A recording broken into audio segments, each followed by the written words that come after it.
including through the Eurasian Economic Commission, covering inter-regional dialogue and practical cooperation in trade and investment, energy, security, connectivity, agriculture, tourism, and addressing transnational challenges. On the margins of the summit, I held a very productive meeting with President Putin to reaffirm the friendship and cooperation between Russia and the Philippines as we look forward to 3 years in our relations.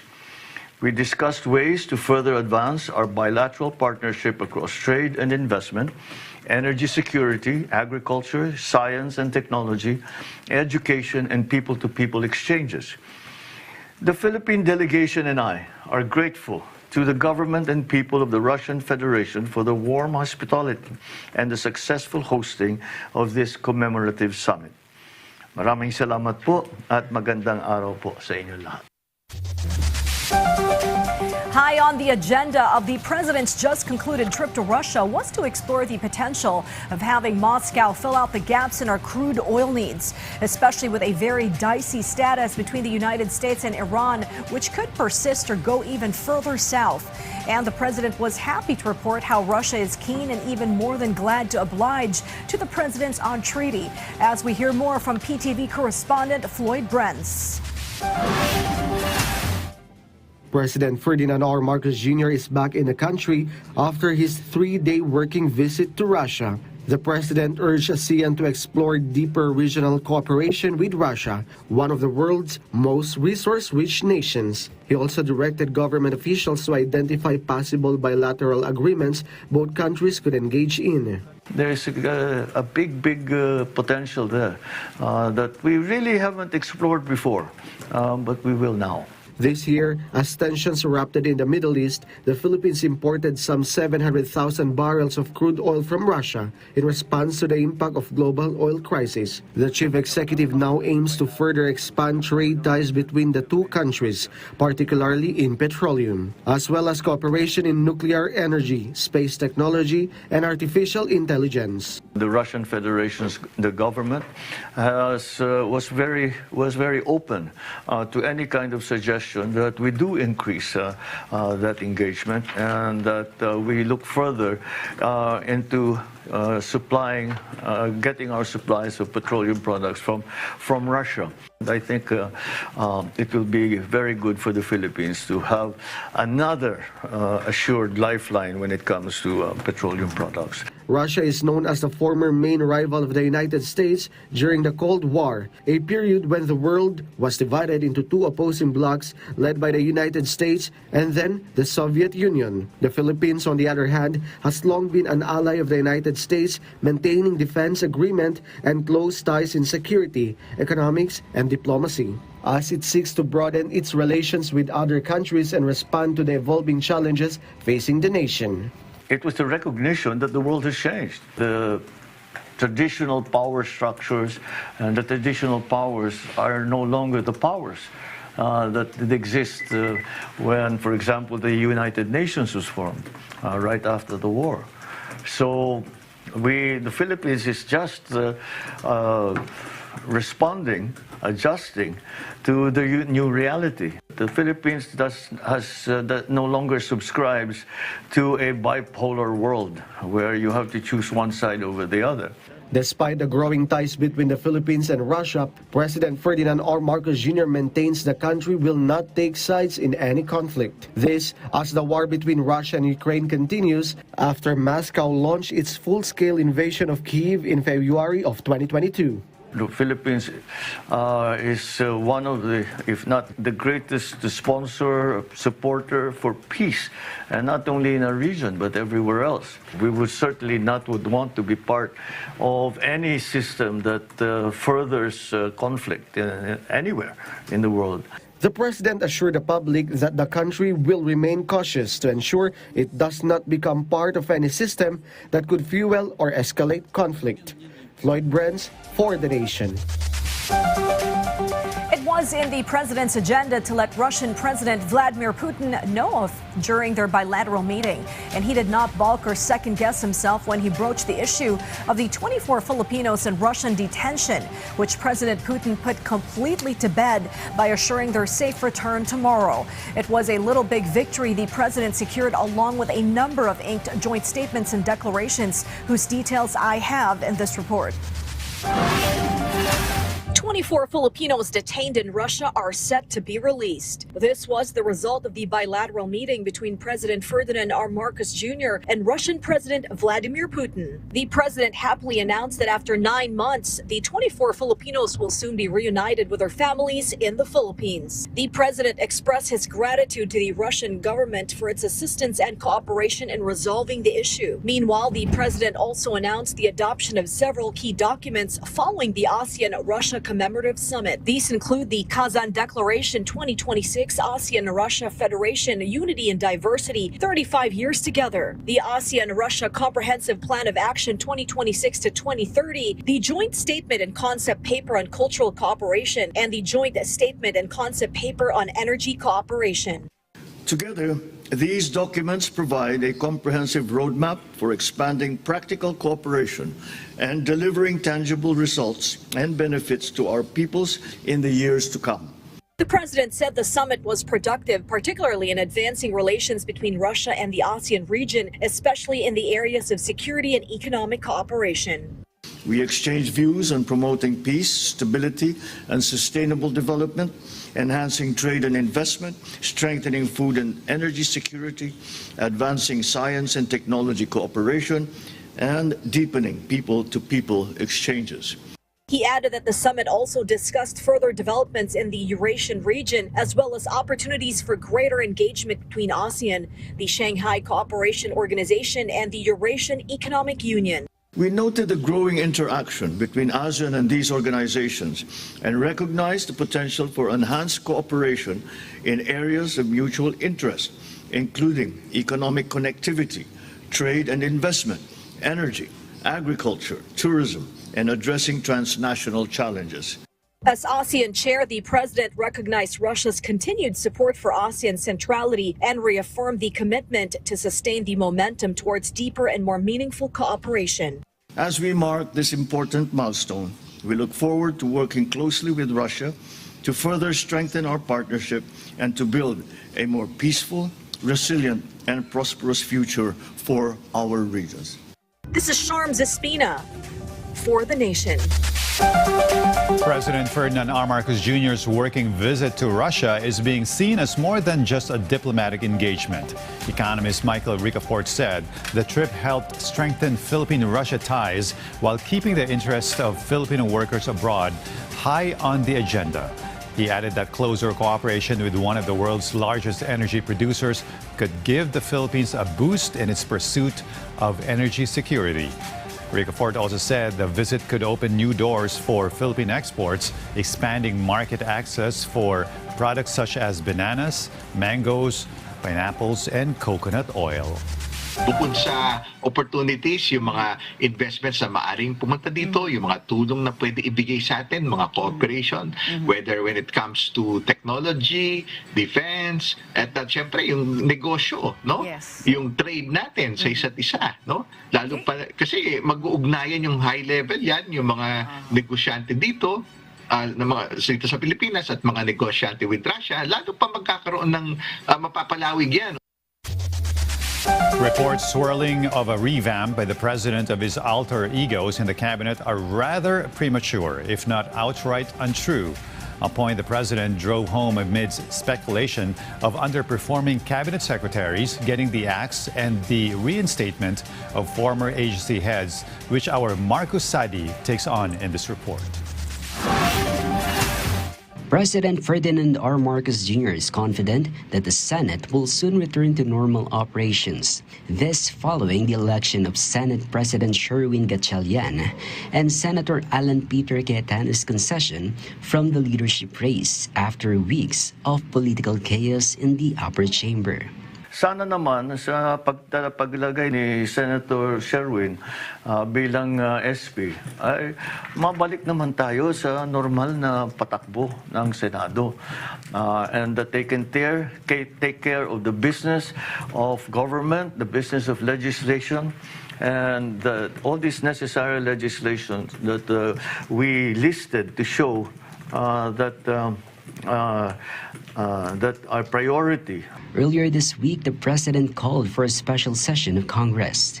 The chief executive hopes this will pave the way for the passage of priority measures which aim to reduce the burden on Filipinos. Some of them are new in response to the oil crisis in the Middle East. Iba-iba, pero lahat kailangan. At lahat ng kailangan na ngayon. Nasa gitna tayo ng oil crisis na kailangan ng mga batas na yan, ay sana naman mapag-aralan na nila, madiskusyonan na nila na mabuti, and we can proceed with the normal conduct of governance. President Ferdinand R. Marcos Jr. said he will support whoever is chosen to serve as presiding officer in impeachment trial of Vice President Sara Duterte. I will support whoever the Senate chooses, as long as the process that they undertook in making the choice is proper, is legal, is constitutional. Then that's fine with me. Senator Chis Escudero is among those being eyed as potential presiding judge in the trial. This despite criticism against him following allegations that he effectively halted the impeachment case against Vice President Duterte last year. Those are opinions. I don't think that reflects in any way on how he will do. The rules that were adopted by the Senate were the rules that Senator Chis wrote during the last year's impeachment, when they were handling the last year's impeachment complaint. So, in terms of his ability to be able to run the trial, I don't think that's in doubt. President Marcos Jr. believes there is no need for a cabinet reshuffle at this time. This amid speculation over the possible exit or reassignment of some cabinet secretaries. I think we have a really good group of people in the cabinet right now, and we are working well together, and I don't see the need. The president, however, admitted that he wants former DILG Secretary Ben-Hur Abalos to take on a more active role in government. But the president clarified. But just because we want him to join, to become a more active, to play a more active part in government, doesn't mean it necessarily means that somebody else has to be. It's not a zero-sum thing in the cabinet that you have to remove somebody to gain somebody else. According to the president, there is no longer time for a game of musical chairs. If you keep moving people around, they have to start learning the job again. And we just don't have time for that. The president added that a cabinet reshuffle would only be counterproductive and would run against the direction and stability his administration is seeking to maintain. This is Marco Sadi for The Nation. False claims are once again taking center stage online, prompting Senator Risa Hontiveros to push back and set the record straight. The center dismissed the allegations as old, debunked, and without any factual basis, saying they have long been proven false. Bernard Ferrer tells us more. Fake news. This is how Senator Risa Hontiveros described the allegations that she was the so-called PhilHealth queen and had allegedly been involved in the unauthorized release of bonuses and allowances of PhilHealth employees in 2009, 2010, and 2014. Before being elected as senator, Hontiveros served as a member of the PhilHealth Board of Directors from November 2014 to October 2015. During a student forum at Southwestern University FEMA in Cebu City, Hontiveros insisted that these allegations have long been proven to be without basis. According to Hontiveros, PhilHealth finance officials, the Commission on Audit, and various media fact-checkers have all stated that she was not yet with PhilHealth during the period when the alleged corruption issues came out and were investigated. Hontiveros also denied allegations she is a communist, identifying herself as a social democrat who advocates reforms through peaceful, legal, and constitutional means. She also highlighted her family's long history of public service, including her late husband and several relatives who are Philippine Military Academy or PMA graduates and serve in the military and police forces. Hontiveros is also seriously considering running for a higher position in the 2028 elections. According to her, she hopes that before the end of the year, or by the first quarter of the year, at the latest, the ranks will unite in supporting a strong contender in the 2028 national elections.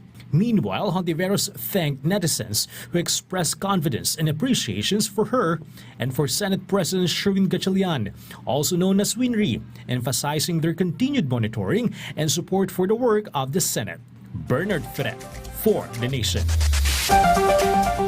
The scheduled arraignment of former Department of Energy or DOE Secretary Alfonso Cusi and other former department officials in connection to a graft case did not push through today.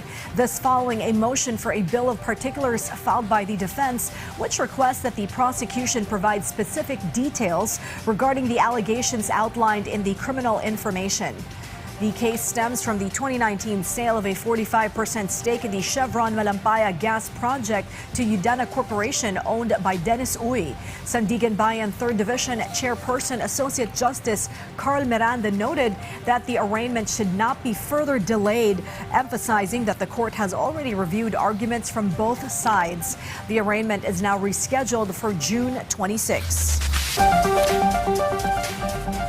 Authorities continue to monitor the activities of Chinese research vessels, Chinese Coast Guard ships, and PLA naval assets near Bajo de Masinloc or Scarborough Shoal. This to ensure no illegal activities take place within the Philippines Exclusive Economic Zone or EEZ. Over the past 8 to 9 months, officials observed the installation of buoys, barriers, and a floating structure in the area. These structures have since been removed following diplomatic interventions by the Philippine government. The military reaffirmed that foreign nations must secure permission before conducting research within the country's EEZ. Authorities added that maritime domain awareness operations are conducted daily, with all gathered information forwarded to relevant agencies for appropriate action. Yes, ating mga kababayan, lalong-lalo na yung mga nasa karagatan, yung ating mga fisher folks. We are doing everything that we can, yung inyong Philippine Navy, AFP, Coast Guard, BFAR, kasama na yung maritime group ng PNP. Lahat po kami ay ginagawa namin ang lahat to be able to secure and to protect our maritime domain. In the meantime, relief efforts are in full swing as the Department of Social Welfare and Development continues to extend assistance to communities hit by the strong earthquake in Mindanao. The DSWD said total assistance provided has surpassed 283 million pesos, with nearly 400,000 family food packs already distributed to affected families. Financial aid under the Assistance to Individuals in Crisis Situation or AICS program is also being released to those who lost loved ones, suffered injuries, or required hospitalization due to the disaster. The agency said relief operations remain ongoing, with more assistance expected to reach communities still recovering from the earthquake's impact.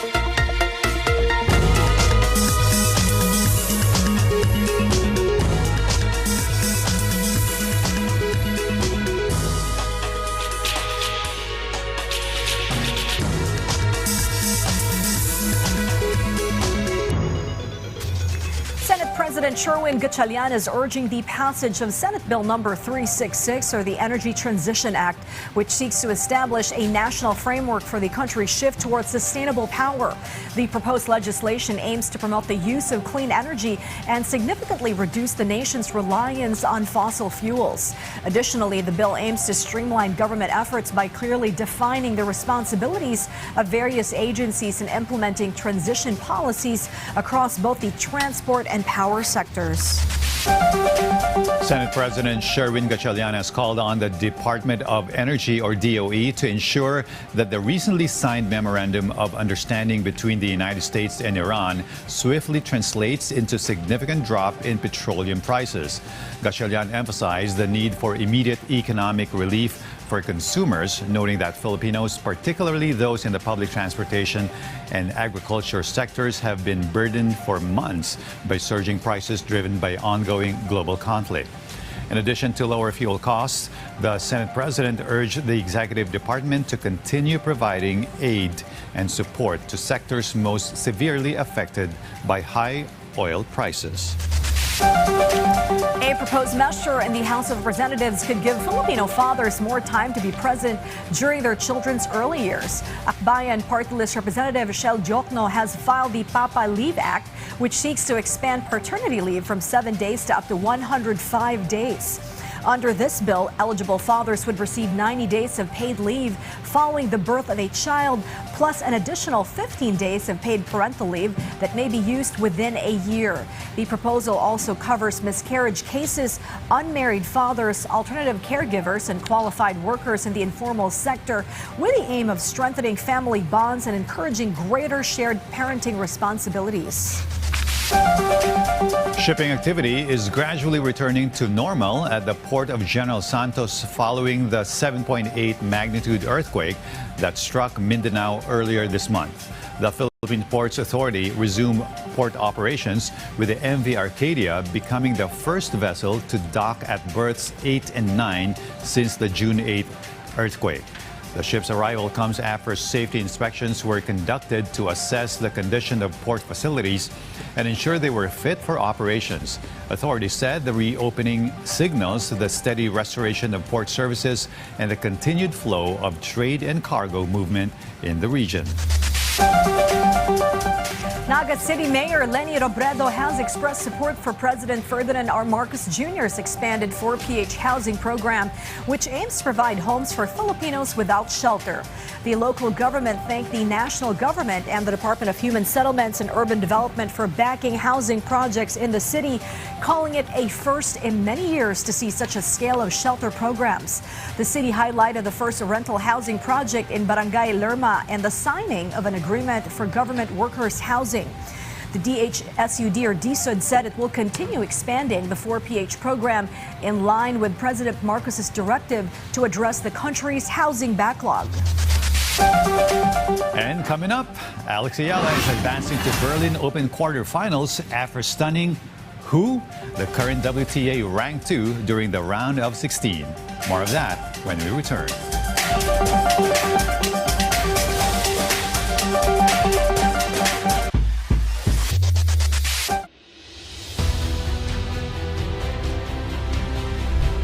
Stay up to date on His Excellency President Ferdinand Marcos Jr.'s actions and initiatives this week as he leads the country in nation building.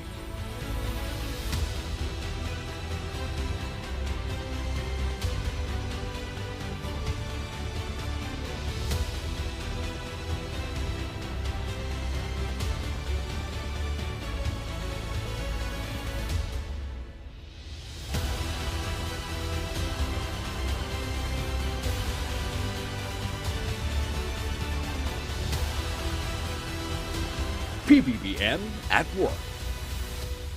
Tara, lumikha! Papalapit na ang Father's Day. Nag-iisip na ba kayo ng mga pwedeng ipangregalo? Try nyo na ito, DIY photo frame para sa inyong memories. Isang espesyal na Father's Day drawing.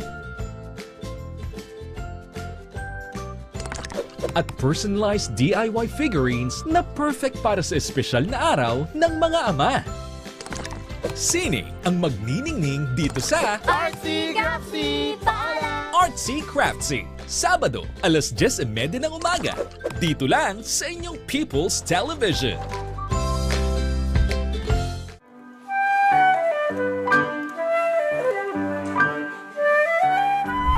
Goldenberg, the concert series presents a chamber music trio featuring classical pieces, passionate tangos, heartfelt kundimans, and iconic pop ballads. With flutist Antonio R. Maige, cellist Renato B. Lucas, and pianist Ina Montes Claros. Celebrate the timeless magic of music. Goldenberg, the concert series. Only here on PTV.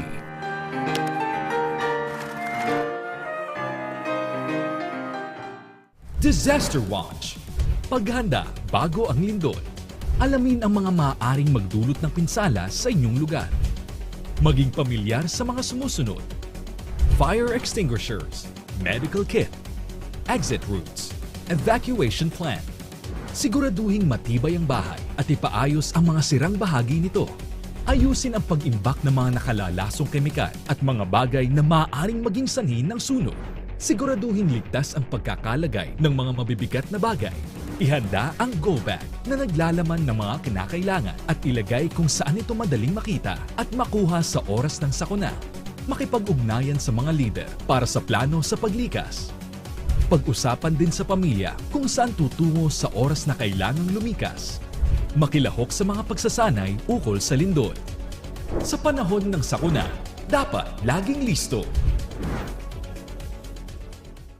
For our next food crawl, Yun, yung requirement dyan, kailangan running, hindi dapat walking.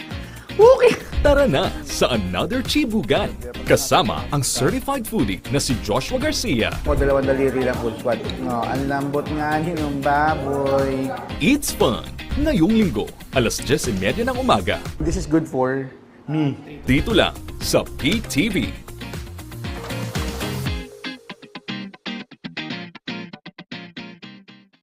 PTV Consumer Watch. Bantay presyo sa gasolina.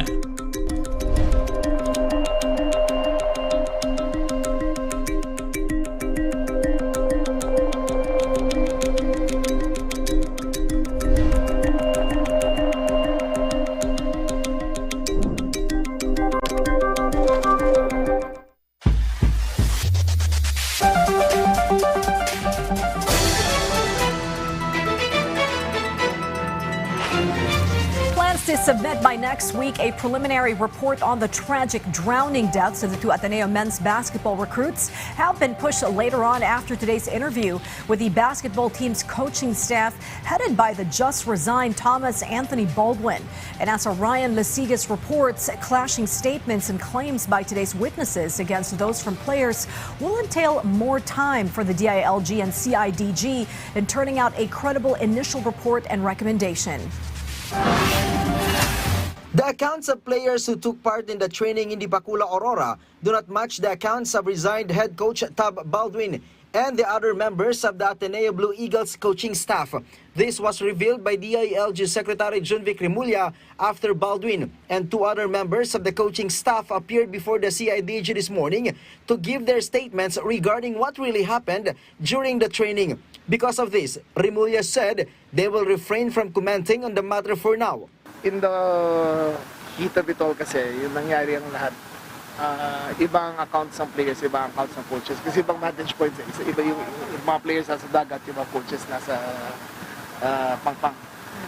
So, doon lang, kinukuha lang namin yung mga full details, tapos gagawa kami ng conclusive report. In relation to this, they will also postpone submitting their recommendation to the Department of Justice or DOJ. Their target was supposed to be Tuesday, but it may take another week to complete it. We are piecing together the testimonies of what makes sense and what doesn't. And it will take us a while. It will take us another week before we come up with the report. Kasi kulang yung culpability ng institutions, kailangan namin mahanap. So we need a full investigation. On Thursday, the president of Ateneo de Manila University is also scheduled to appear before the CIDG to give a statement. Meanwhile, the CIDG is already in possession of the drone footage provided by Baldwin. However, they said the footage is too short and has not been of much help to their ongoing investigation. According to the CIDG, Baldwin's statement is crucial in determining what really happened during the training that ended in tragedy. As head coach, roughly 90% of the execution decisions would have come from him. This means that Baldwin's directives were followed by the players, whether inside the court or during training activities. Ryan Lisiges for The Nation. The Office for Transportation Security, or OTS, has filed a complaint before the Office of the Ombudsman against the security screening officers accused of stealing from foreign passengers while on duty. OTS Administrator Undersecretary Gilberto Cruz, who led the filing, warned that any agency personnel involved in criminal activities while on duty will face both administrative and criminal charges. This underscores the agency's commitment to transparency, accountability, and public trust, while reinforcing its dedication to ensuring the safety of all passengers. Two individuals who allegedly posed as a chairman and a vice chairman of the Department of Public Works and Highways were arrested in Davao City by the Criminal Investigation and Detection Group. Authorities said the suspects face charges of usurpation of authority and falsification of public documents after they were caught representing themselves as officials to gain access and influence over government projects. DPWH Secretary Vince Dizon warned the public against individuals impersonating DPWH personnel and urged vigilance against such schemes involving infrastructure projects. The public is advised to report any suspicious transactions to official DPWH hotlines and feedback channels for proper action. A show cause order has been issued by the Land Transportation Office, or LTO, against the registered owner of this vehicle that plowed through people and everything in its way on a curb in Barangay Kupang in Antipolo recently. The guy behind the wheel during the horrible accident said the automobile he or she was driving suddenly lost its brakes on the very busy street, leaving him or her no choice but to find a street post or sidewalk fixture he could crash into to avoid hitting people on the street and curb. Sadly, though, a little girl was fatally ran over, while others who were hit sustained superficial and/or serious injuries.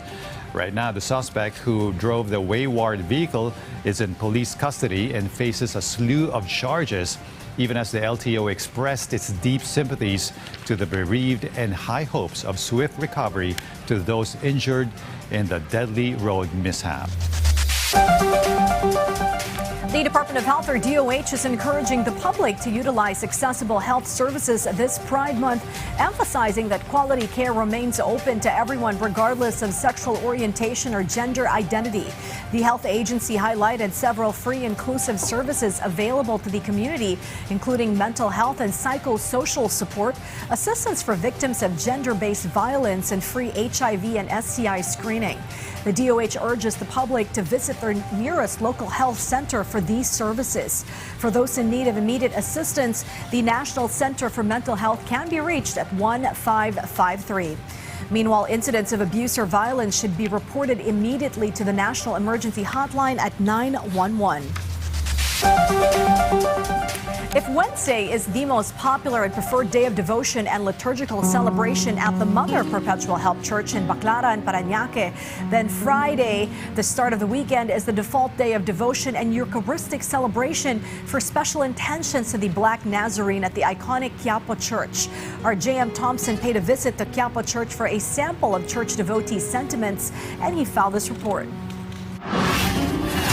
Our countrymen continue to hold on to hope that better days will come, even as the nation weathers one storm after another. A conflict abroad continues to cast a shadow over the global economy, with ripple effects felt even at home. At the same time, political noise remains unabated here in the country, while disasters and tragedies continue to strike one after another. Even before 6 o'clock in the morning, our fellow countrymen were already making their way to Quiapo Church to pray this Friday, the day of worship for devotees of the Black Nazarene. For biker Armando Agustin, attending Mass every Friday with his friends has become a deeply rooted devotion. Aside from praying for good health and safety for his entire family, one wish always weighs heavy in his heart.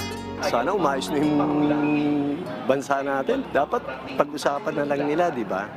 Kung sakali man, ang apektado yung mga yung mahal yung bilihin, para naman lahat masaya. Armando is just one of the many devotees who never miss a Friday Mass, offering prayers not only for themselves, but for their loved ones' safety and well-being. Here at Quiapo Church, the prayers remain the same, a collective longing for peace, stability, and a better future for the country. According to this morning's homily, in the face of the many burdens and uncertainties the nation is grappling with, daily life has become heavier for many. The priest reminded the faithful to listen to both their hearts and God's will, so that true peace may be achieved, not just individually, but for the good of the entire nation. J.M. Thompson, for the Nation. Vice President Sara Duterte's impeachment trial remains on schedule to begin on July 6, with the Senate Impeachment Court continuing pre-trial proceedings. Lead prosecutor Representative Jervil Luistro said the marking of exhibits started Thursday and is expected to be completed when the pre-trial conference resumes on June 22. The House prosecution panel has prepared more than 30 possible witnesses, while both sides have submitted documents and evidence for the case. Luistro said the upcoming pre-trial order will serve as the trial's roadmap, setting the rules and issues that both the prosecution and defense must follow throughout the proceedings.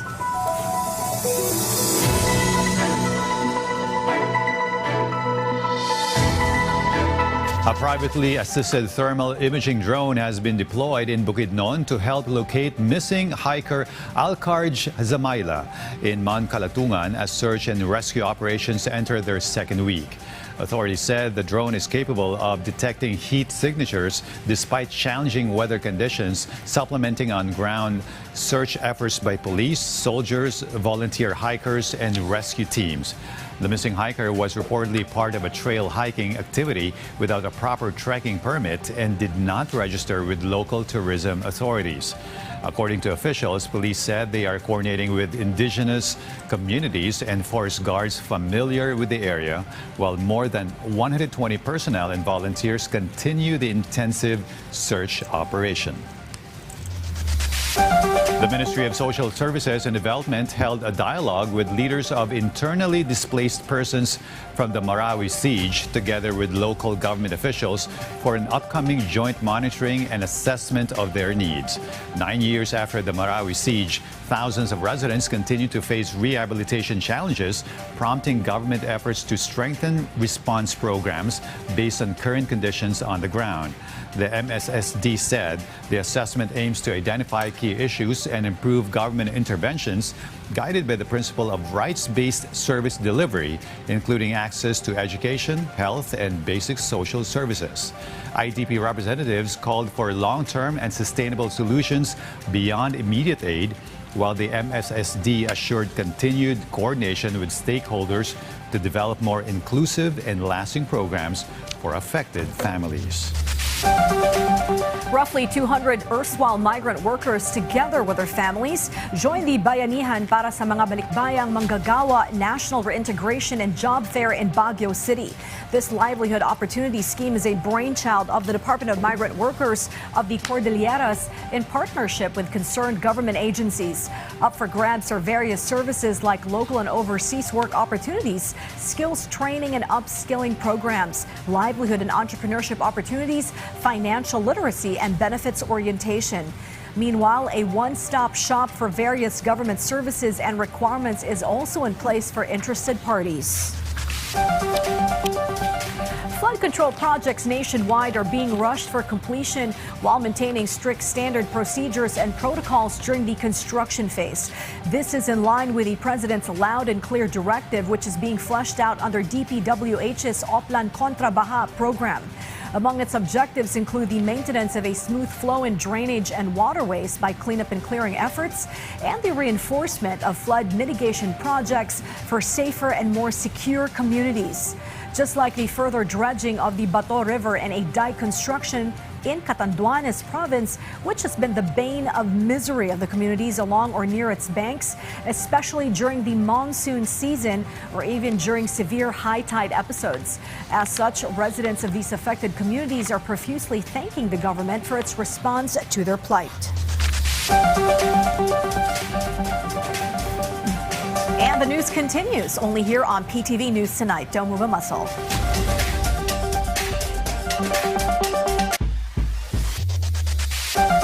Malugod na pagbati kay PTV News Senior Reporter Patrick De Jesus na pinarangalan bilang natatanging Pilipino sa larangan ng pamamahayag. Sa Gawad Pilipino, duyan ka ng Magiting Awards 2026. Pagpapatuloy ko po yung aking tungkulin para may hatid yung katotohanan sa bawat Pilipino. Ipinagmamalaki ka ng iyong PTV family.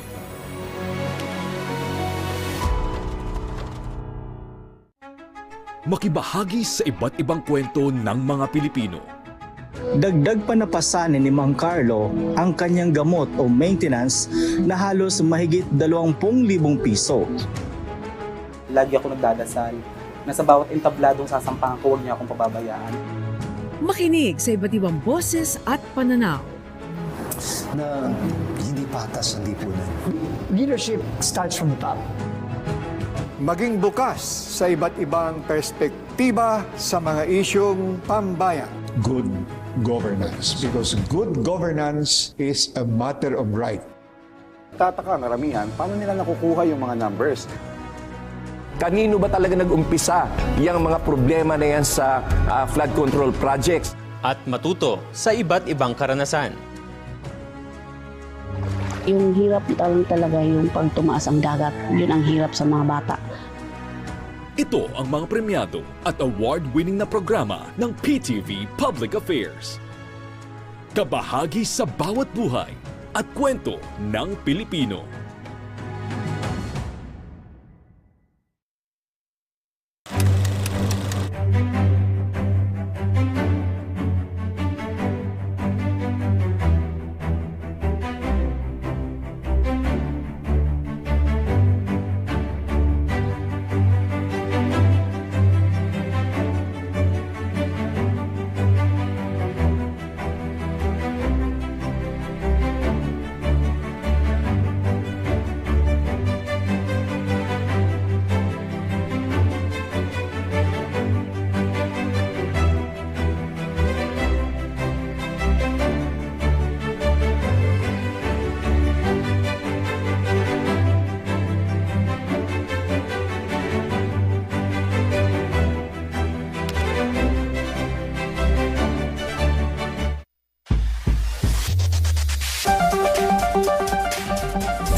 Give you the latest buzz here at Pop Culture Corner. First up, SB19 member Justin De Dios is coming back on a solo era as he drops his new single Dahon today.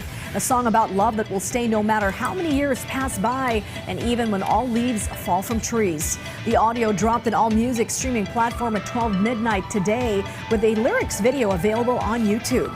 While its music video premiered at 7 p.m. this evening, featuring Justin himself in an autumn world with some animated scenes. The song is written by Dilaw and Namumula hitmaker Maki.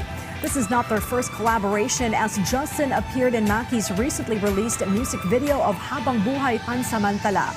In 2024, Justin released his first ever solo single, Surreal, which is now over 16 million streams on Spotify.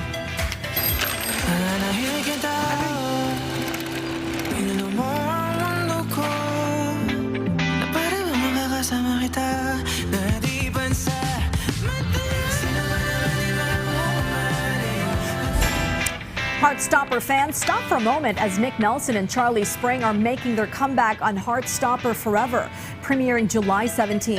Its first trailer has been released with a preview of the characters facing the challenges of long-distance relationships after high school. Unlike the first 3 installments dropped as TV series with multiple episodes, this will be in a film format. It is based on both the upcoming 6th volume of Alice Oseman's Heartstopper webcomic series and the novella Nick and Charlie. Aside from being Nick Mike and Charlie, the main stars Kit Connor and Joe Locke are also returning as executive producers.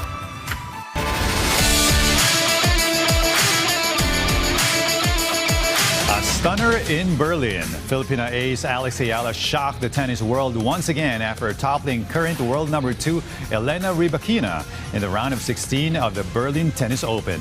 Rybakina earned an early momentum in the match with the help of her serve, considered one of the best of the WTA Tour, which allowed her to build a 4-game-to-1 lead over Ayala. However, the 21-year-old Filipino star refused to back down and gradually fought her way back into the match through consistent and aggressive shot-making from the baseline. Ayala completed a first-set comeback after breaking Rybakina's service game, taking the set 7-5.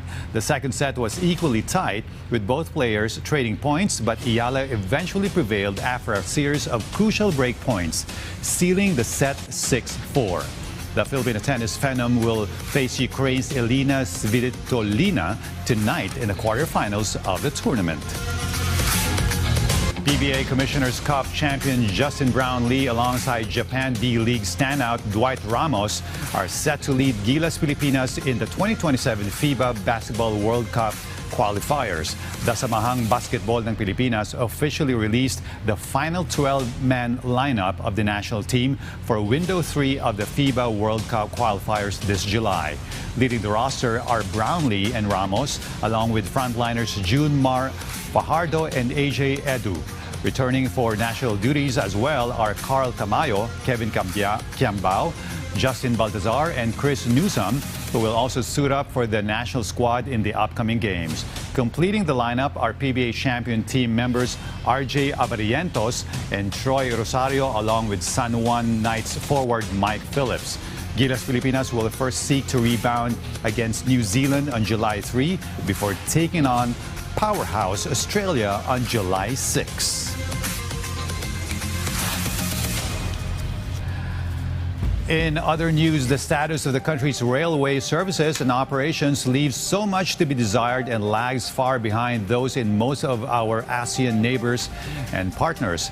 But knowledge and information gained from yesterday's ASEAN Railway Conference, DOTR officials say, is a game-changing development the Philippine government intends to fully exploit and tap into, which will definitely transform the railway industry and improve the daily commute experience of millions. Our J.M. Thompson tells us more. The support that members of the Southeast Asian nations or ASEAN can provide a huge help for the country's railway projects. That is the value seen by the Department of Transportation Secretary Banoy Lopez in the ASEAN Railway Conference 2026 that took place yesterday. We call on our ASEAN partners to continue working with the Philippines, sharing knowledge, technology, and expertise as we pursue integrated and interoperable railway systems across our region. Because of this, commuters like Eliza Torres have hopes the country's meeting with other ASEAN neighbors will help ease the hardships in the daily commute. Totoo yung sinasabi nila na kapag sobrang haba nung kino-commute mo, nung haba ng biyahe mo, parang papasok ka pa lang, parang feeling mo pa uwi ka na. Lalo sa akin kasi from Valenzuela to Guada ako, sobrang layo talaga nung binabiyahe ko. She further emphasized the current state of public transportation cannot cope with the sheer number of passengers. Add to this the unexpected glitches due to the system, technology, and the lack of modernization of the railway networks in the Philippines. Because of this, the Department of Transportation assures the country will get adequate support in increasing and completing transportation projects in the Philippines, such as the North-South Commuter Railway, Metro Manila Subway, and the Metro Rail Transit or MRT Line 3. Mahalaga siya talaga kasi syempre yung ruta, yung transport, yun kasi yung pinakamahalaga, yung ruta ng transport.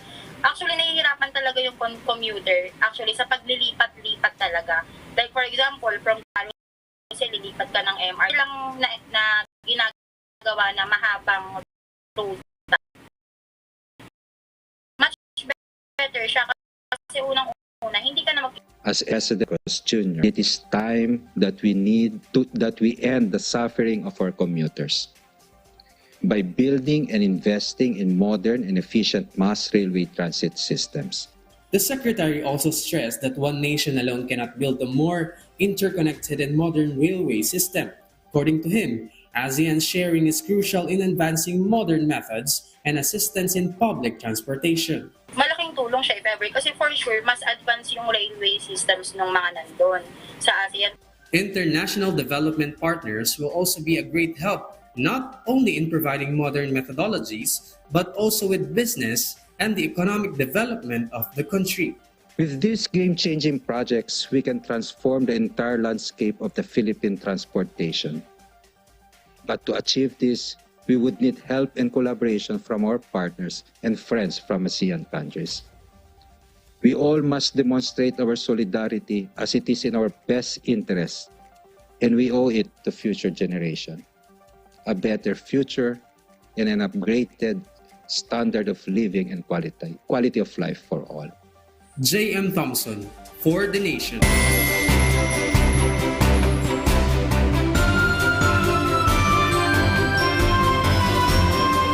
Now into weather news, a tropical cyclone outside the Philippine Area of Responsibility, or the PAR, was estimated at around 3 p.m. today.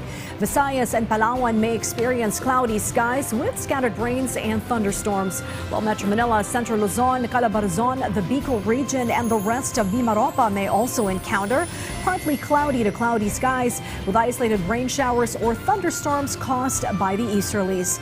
The rest of the country may also expect partly cloudy with isolated rain showers or thunderstorms.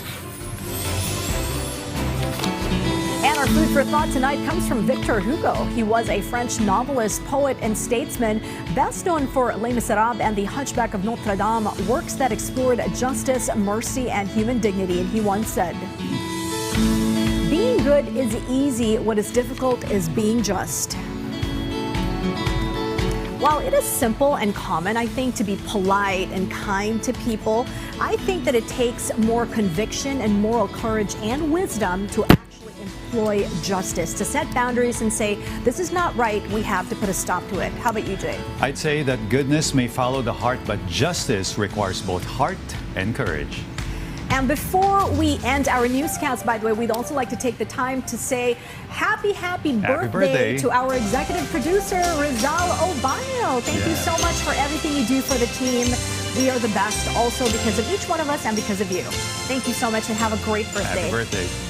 And again, we'd like to remind everyone watching the newscast, please do take the time to follow or subscribe to our social media pages, now flashing on your screen, at PTVPH on Facebook, X, Instagram, and YouTube. And do watch out for more news updates. And so goes PTV News Tonight's roundup of tomorrow's headline stories. I'm Sharm Zespina. I'm Jay Esteban. Join us again next week on PTV News Tonight. Have a great weekend.